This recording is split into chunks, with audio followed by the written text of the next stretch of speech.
বিনীত অনুরোধ, আমার বাবা যেন সূক্ষ্ম বিচার পায়। আমার বাবা অনেক ভালো ছিল। এর ভিতরে এই যে বাবা, বুকের উপরে উঠে, ওই দেখেন কিরকম বুকের উপরে উঠছে। আমার বাগি।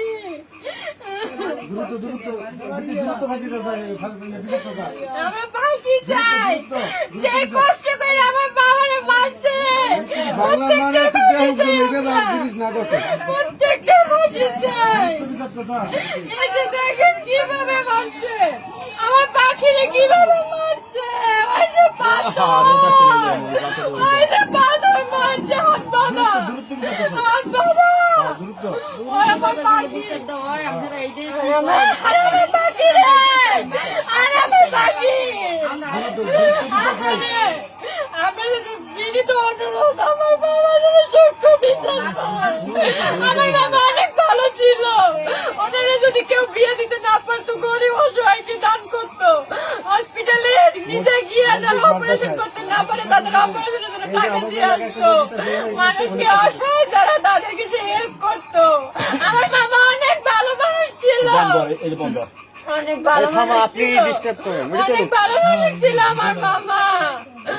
আমার ভাই বোন দুটো এতিম করে দিছে। এই ভাই এই বোন কার মুখের দিকে তাকাইবে, কার মুখের দিকে?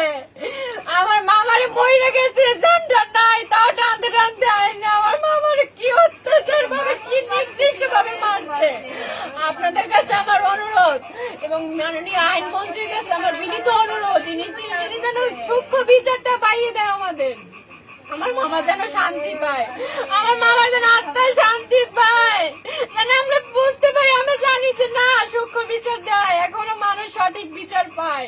প্রত্যেকের যেন ফাঁসি হয় এবং এগুলোর পিছে অনেক বড় বড় নেতাদের হাত আছে, বড় বড় লোকদের হাত আছে যারা মানুষদের এগুলো করাইছে।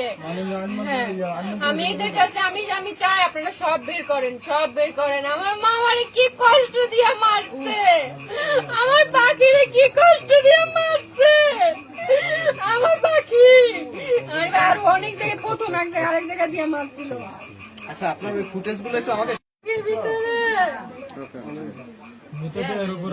এই যে বাবা, বুকের উপরে উঠে, ওই দেখেন কিরকম বুকের উপরে উঠছে।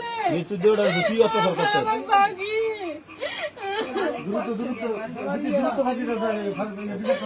আমরা ফাঁসি চাই।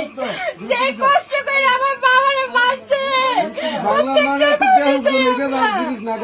প্রত্যেকটা ফাঁসি।